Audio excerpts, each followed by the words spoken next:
Trigger warning, this episode includes discussions of childhood abuse, cancer, and the loss of a child. It may not be suitable for all listeners. This week on That Was the Moment, my guest Andy shares his profound journey of survival through childhood abuse, cancer, and the heartbreaking loss of his son. Andy reflects on the importance of moving forward and not letting those life-altering moments define you. I'm your host, Dashanka, and you're listening to That Was the Moment. I realised trauma didn't have to define me. My guest today is Andy Campbell. Andy is a resilient survivor, inspirational author, and stage 4 pancreatic cancer warrior who has overcome childhood abuse, bullying, family estrangement, and the heartbreaking loss of his youngest son to suicide. Drawing on his 15 core beliefs, Andy shares powerful lessons from his journey of perseverance to help others overcome life's toughest setbacks. Thank you so much for being here, Andy. Thank you for having me. It's a pleasure. Why don't we get started with what life was like before your moment? Well, there's been so many moments. You listed off a few of them. I guess the first thing would be, well, what's life like before you experienced childhood sexual abuse? I believe it was kind of carefree and trusting. And after that, it becomes a lot more distrustful and guarded. One doesn't have much context for how to approach life after those events. But I grew up with both of my parents working full-time. My father was on the road, traveled 5 out of 7 days. And so I grew up in a lot of ways alone. And so I dealt with things the best that I could. And one thing leads to another. And before you know it, you've been through a lot of circumstances, and now you're 53 years old and have been told that you have pancreatic cancer and that it's stage 4 and your prognosis is 6 months. That was 7 years ago. And then you go through situations where you find your son, your youngest son, after he takes his own life, and you wonder, is this what I lived through pancreatic cancer for? Did I survive pancreatic cancer just for this? So I think we all go through things, and we are different before. Then we go through a period where we make a decision to either continue forward or to give up. And if we continue forward, we eventually reach a place where our lives start to expand past that experience. Because in the beginning, that experience, that event, that thing, it is a lot of times it's 100% of your perspective at the moment it happens or right after it happens. And so if we choose to continue on in life, then we have more experiences in life, and that event doesn't diminish in importance or effect, but it does become a smaller percentage of our life. So to me, there's kind of 3 stages. There's right after it happens, there's the decision period and surviving until you decide to, or you're able to start recovering from the thing that occurred. That decision to start recovering is an important one, because very often we can stay in, I don't like saying victimhood, but in that, oh my God, this happened to me. Starting with the childhood abuse, how old were you then? 6, 7, in that range. I think it can turn into victimhood. I think one can become a victim of their circumstances or a victim of what has happened to them. I think in the near term after an event, I think there is, and all of these are generalizations, I'm sure that there are exceptions to the rule, but generally what I've observed in myself and in others is that there is a period in time when we're kind of staying in that moment that thing happened. We stay there. And then we have to choose whether we will leave that place and time, and we will forever carry those experiences with us. But the question is, will we stay in that moment? I think what sometimes people refer to as being stuck, like they're stuck in that moment. Or do they move forward and bring that experience with them? That will always be an experience of our lives. How much it affects our lives, how it impacts our lives, those things can change over time. But I think if you stay stuck long enough, then you risk becoming a victim to the event. Yes, you might have been victimized in the event, but you're not yet a victim of the event. And so if you decide to confront that situation and move away from it, knowing that it's going to go with you, but you're not staying with it in the moment it occurred. Take, for example, my son's suicide. I could have stayed in the moment that he chose to take his life. I could have stayed in the moment that I found him. I could have stayed in the moment that I had to tell his mother. There comes a time, even in every tragedy, I think there's a time where it's kind of subconscious. We don't realize it, but we really don't want to let go of that moment because that moment becomes so important to us, no matter how bad it is. It becomes important to us. And choosing to move forward with your life does not mean you're leaving that thing behind. You're not leaving that person behind. Even if you'd like to leave the moment behind, there's still something, I think, subconscious. It holds on to us and tries to keep us in that moment. And so to me, that's what being stuck is. Staying there too long, one will become a victim of it. But if you can move forward, knowing that you are carrying that experience with you, I think that is the better choice. How do you move forward from such pain and grief? I don't know that there is a single answer for everyone. I think there are guardrails, there are guides to help us get through that. For me, I'm a very visual person. So people will hear you say words and they translate those words into some sort of thought. I hear you say words, I see words in pictures. So whenever you speak, I see pictures. And the more you describe something, then my mind kind of paints in, fills in the picture. I saw a visual one time that made a lot of sense to me. It was after my son's passing. And it showed a picture frame. And in the picture frame, it was all black. It was just solid darkness. And it represented the hole in our heart, or the part of ourselves that was taken away by an event. In this case, the passing of a loved one, but it could be anything. It could have been my innocence when I was molested as a child, right? That was taken away from me. So it leaves like this empty place. And the next visual, the next picture, it showed the same dark, empty spot. It was the exact same size as in the other picture. But in the second picture, the frame had expanded and it encompassed all the experiences of life after that moment. And so what it was trying to say, what it was working to say was the impact of that event on your life may never become any smaller. Some people say time heals all wounds, and I don't believe that's true. I don't think that's true at all. I think it's reasonable to recognize that event from the moment it happens for the rest of our life may stay the exact same size of impact to us.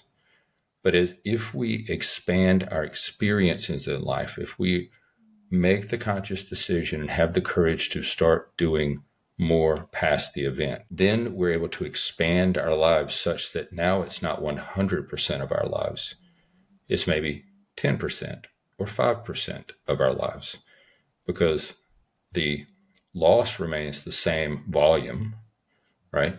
That the loss remains the same size, but it becomes a less percentage of our life. And so to me, moving forward is, what am I doing day by day, moment by moment, sometimes forward, sometimes backwards, sometimes barely noticeable movement at all. But if I'm continuing to expand my life, then I am progressing away from that moment, no matter how small the steps are, no matter, it could be millimeters, it could be 1 millimeter. But moving forward, to me visually, is expanding the experiences of our lives past that one thing. So my son, I will never forget my son. I haven't left my son behind. What I've decided to do is bring him with me. I've decided to bring him along my journey. So I keep his memory. I know the day he died. I know the day he was born. I know what it was like on different holidays or different occasions or different trips we took. And I remember those things and I see pictures. So I bring him with me. I think people sometimes feel guilty about leaving that event behind. They feel like they're leaving a part of themselves there. And I would simply say they're not. By expanding the experiences of your life, you never leave that event behind. It will still have some level of importance. In the case of my son, it will have a high level of importance. But I and my wife and my children made the conscious decision to move forward and bring him with us. We decided against staying in the moment with him. don't know if that answers your question, but in my mind, that's the picture that I paint when I think of moving forward. I think of expanding my life so that I have other experiences, good experiences, that make the loss of my son a smaller percentage of my life. Yeah, what you were saying makes a lot of sense. And sometimes I guess that if there's a bit of guilt for moving on. And so people perhaps stay stuck because they don't want to move on. They perceive being happy as perhaps a sign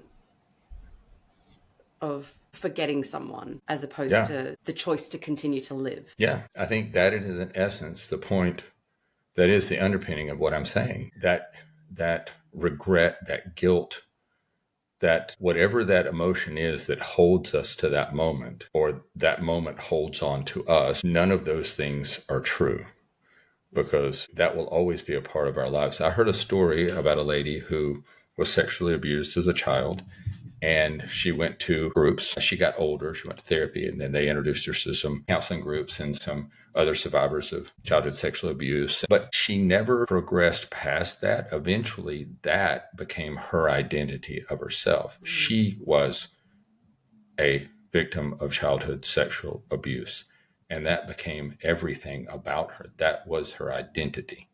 My identity is not what happened to me. My identity is not being abused, sexually abused, raped as a child. That's not my identity. My identity is not the things that happened in between. My identity is not as a stage 4 cancer patient. My identity is not the father of a son who committed suicide. Those are things that have happened to me. My identity, I like to think, is someone who has persevered.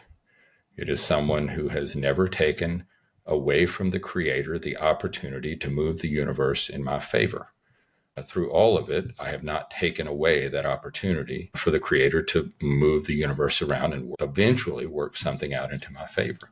So I would like to think my identity is that I have meaning in my life, and that these are things that have happened to me, terrible things, traumatic things, very unpleasant things, but they are not me. And if I stay with those things, and if I sit with them long enough, one of them will become my identity. I will start to identify with that thing. And then it's really hard to break free from it, because then I would be leaving behind who I am. At any point during any of these life-changing moments, or was there ever a why me? Yeah, sure.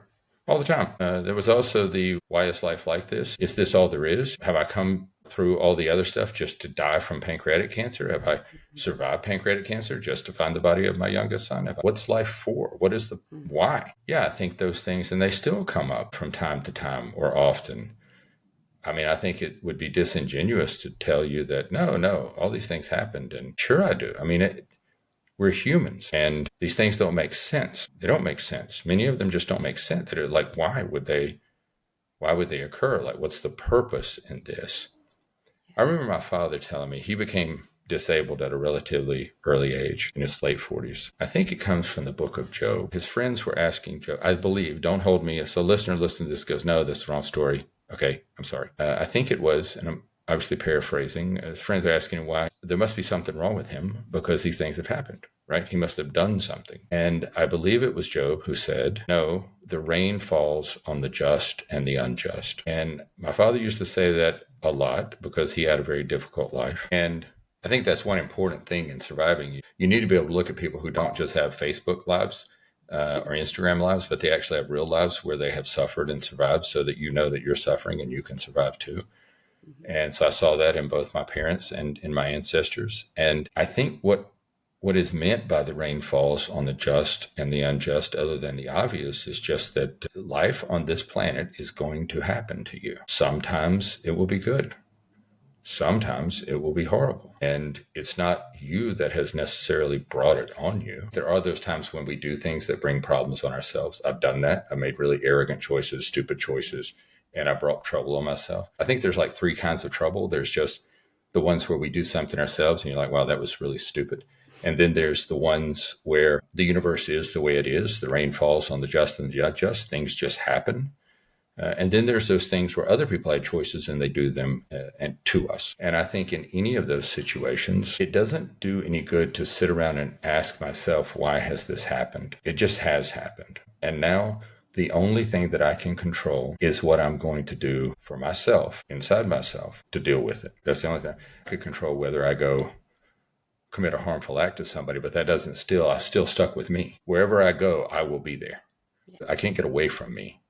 So I think it doesn't really do me any good to ask those questions. I think for many of us, our purpose on this planet will not be known to us until we're no longer here. Each life has affected the outcome of the universe, whether we know it or not. And so my objective, my meaning is to be here to represent the Creator as best I can and to be a good husband and father and to have an impact on others so that they won't quit.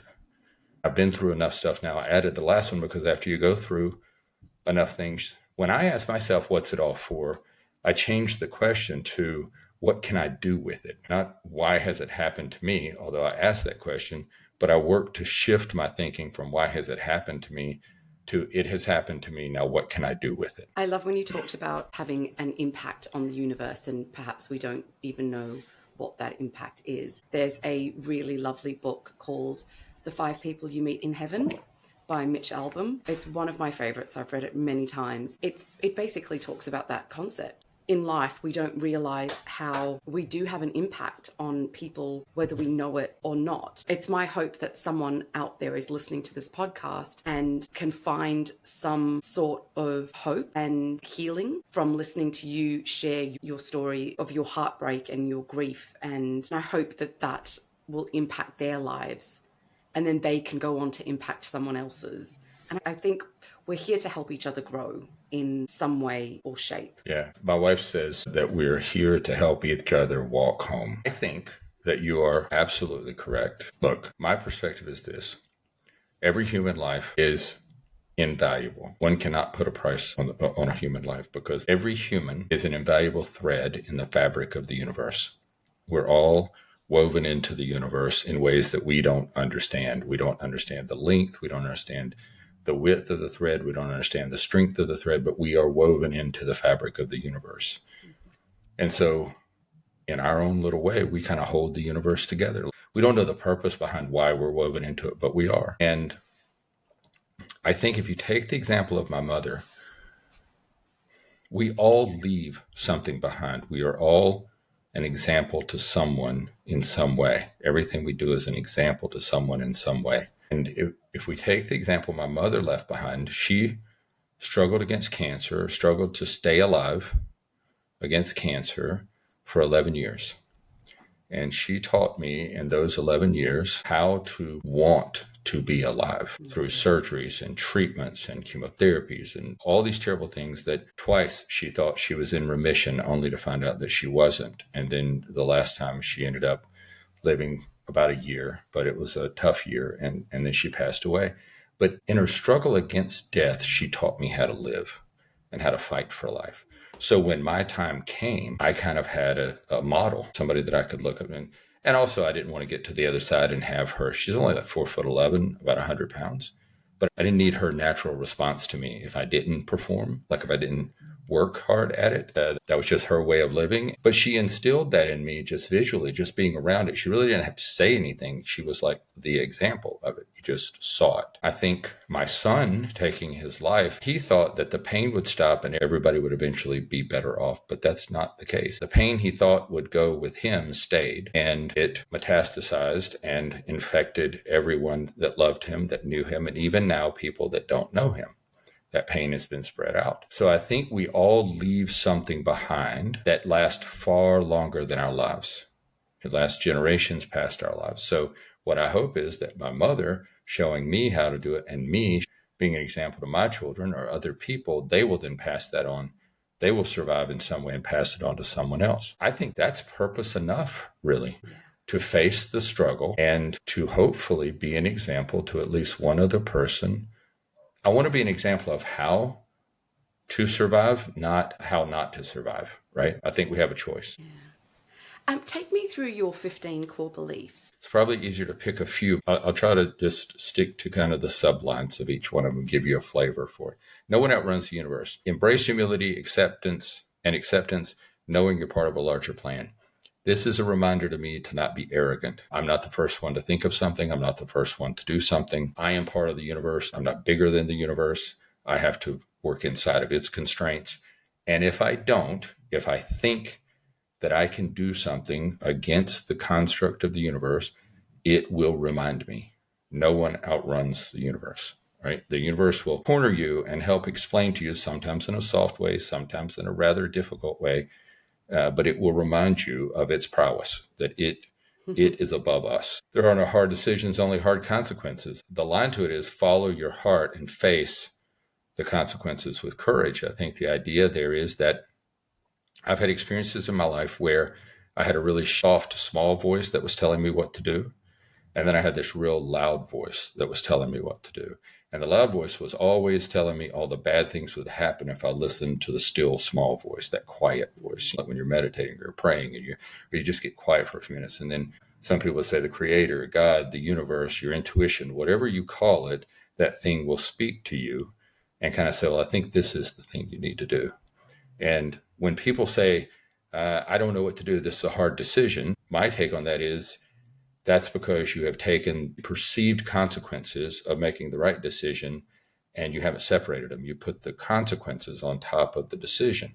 It's really the consequences that are hard. So if you can separate the consequences away from the decision is probably not that hard. You know what you should do. You just worried about the consequences. And in my life, I found that the consequences are not always the most probable outcome. They're a possible outcome, but you can only think of the outcomes that you know about. Yes. The universe might move everything around for you into a way that you had no idea it was going to work out, right? I can say that when I decided to stop chemo, I thought I was stopping chemo and like possibly my life, but the small voice said it's time to stop chemo. Without going into everything that happened in between, 90 days later, I was in a trial that was only for people like me, only had pancreatic cancer, only had the outcome I was having. And 6 years after going into that trial, I'm still alive.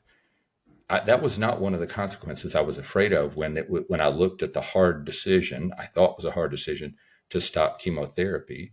At that time, the chemo was killing me faster than the cancer. Mm-hmm. And so I realized in that moment, the decision actually wasn't hard. I was taking the consequences and combining them with the decision and then calling the decision hard. So lesson to myself, when I think there's a hard decision, separate out the consequences and then determine if it's a hard decision. Always fall forward. It's kind of what we were talking about before. We talk about progressing past the event. And it's like, well, how do you do that?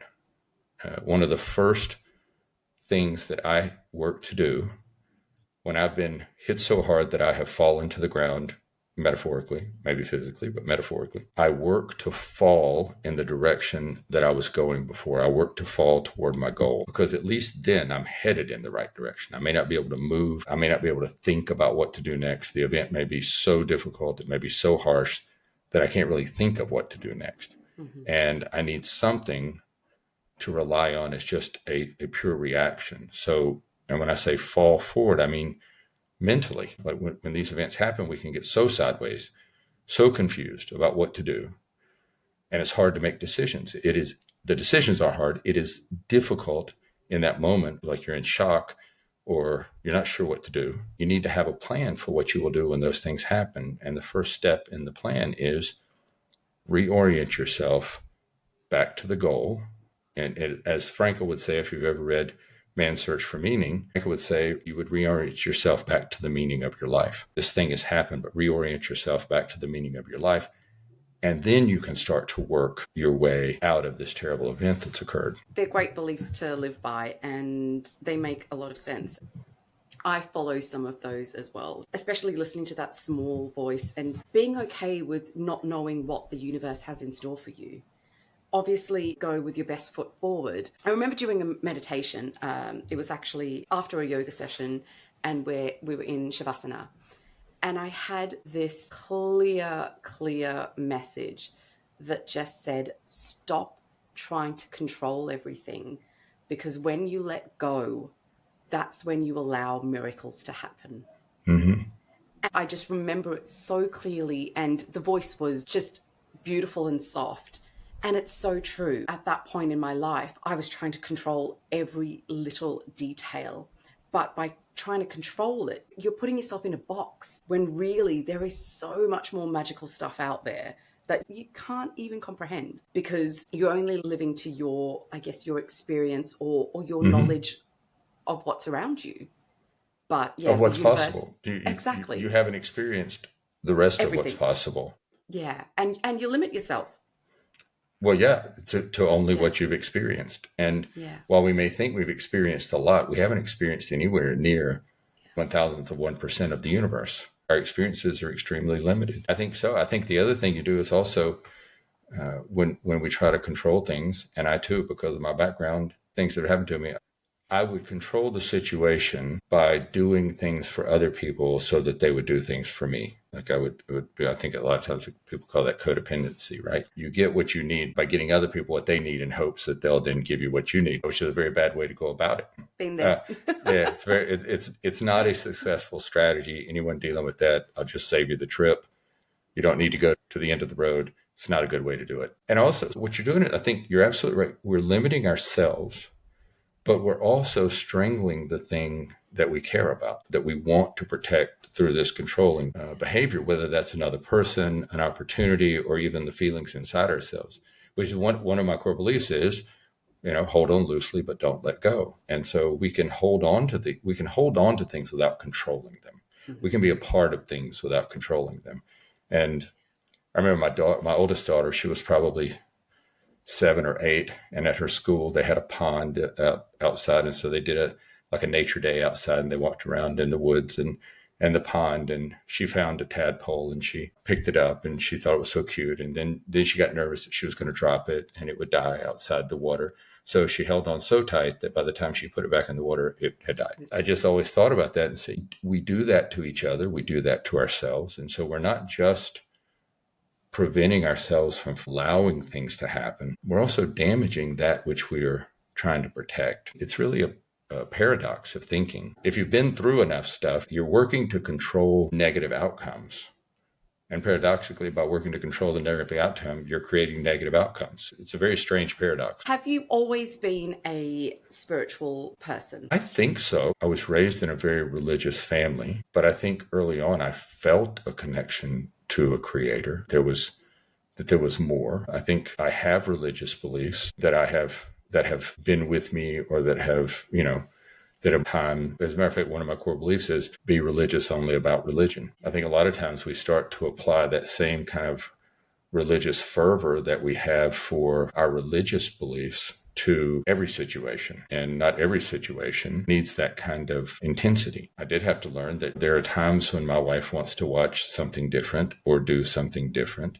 And that's not really a place for me to apply a religious intensity. It doesn't help the conversation, actually, or just in any other relationship, right? I think that level of certainty that we might have about our religious convictions, sometimes we take and apply them to things that do not require that. As a matter of fact, they require less certainty and more curiosity, more investigation, more work to move from what I think I know to what I really know. In my cancer treatment, I had to be open-minded and curious about integrative medicine and other therapies, not just standard of care therapy. I think I felt the connection to the creator that I didn't understand, and in some ways I still don't understand. I think that's always been a part of my life. Having always felt like it was a part of your life, and having been through so much, were there ever points where you felt like your creator had abandoned you? Because I know I have felt that in some of the situations that I've been through. I've felt like,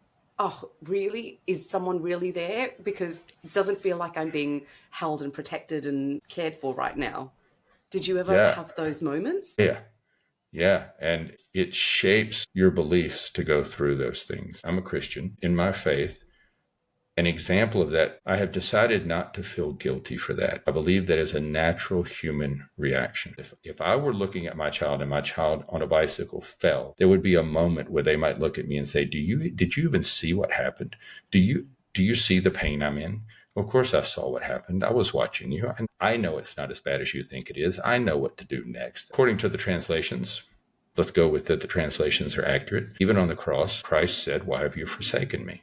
So I think that it is an acceptable question to say, why can't you see me? Do you not know I exist? Why has this occurred to me? I read this just a few days ago, and I saved it and I sent it to my family because I think it encapsulates a lot of what you just said. It was a post from a guy who is a ship captain. He is certified to captain any vessel on the planet, no matter how large they are. He's captained the largest super tankers in the world. So the largest ships made, he is certified to captain those ships. And he said that sailors, whether they start out believing in God or not, when the storms get bad enough, everyone eventually calls out, "Save me." And he said that he had grown up religious and he thought he'd been in bad storms. But the worst he'd ever been in, he was on one of the largest super tankers in the world as the captain. And he's going through, and the waves are so high, the bow is so far up and over on each wave, he is certain that this ship may actually snap in half. Like he's certain that the frame of the ship will break due to the storm. He said he could feel the metal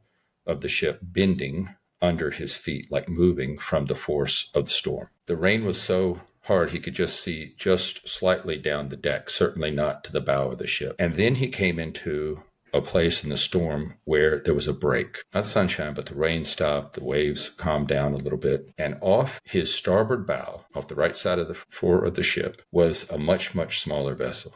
Kind of say like a ship. He described it as like a boat the size that you might see if you've ever seen an American show called Deadliest Catch. It's like a 100-foot, they call it a ship, but when you're on a 1,300-foot ship, that's like a small boat, right? So it's like, say, 130-foot boat. So it's a big boat. It's just not that big. He said in that break, a message came over the radio that gave the name of the boat, and it said, "Can you see us?" And he said in their voice was desperation, just desperation. They could see him, but they didn't know if he could see them. And he said in that moment, what came to him was they didn't know if they'd survive. I mean, he wasn't sure he was going to survive on that ship. He knew they were more certain to perish in their size boat than he was on a super tank. And he said he radioed back to him, gave his ship's name, and said, "I see you." And he said the voice on the other end of the radio calmed down and said, "That's all we needed to know." And I think a lot of times that's how I think about the Creator. Yeah. That's made me really emotional. Yeah, me too. That's made me really emotional. But sometimes you just need to know that you're seen, right? And so his point was his prayers changed after that. He stopped praying for the things he wanted, and he just started praying to be seen. He just wanted to be seen. And I think that's a good way to live. After reading that, I realized that my struggles had been, I wanted to know if he saw me. And I think that's really what we all want from the time we are born. Excuse me, sorry. No, it made me tear up as well. Yeah, I think we all just want to be seen. We all want to feel seen, not just be seen, but feel that we have been seen. Yeah. So that really, hit a nerve with me. And I think when you talk about like in your meditation practice and that moment when that still small voice gave you guidance over what you were trying to control, to me, that is being seen. You can feel that you've been seen. And I think there are times like that we don't slow down enough to pay attention to, right? I mean, my children have done that with me. They have been doing something so fast, they can't hear me, right? They're so involved, they don't hear what I'm saying. And then they wonder if I even knew. Well, I did.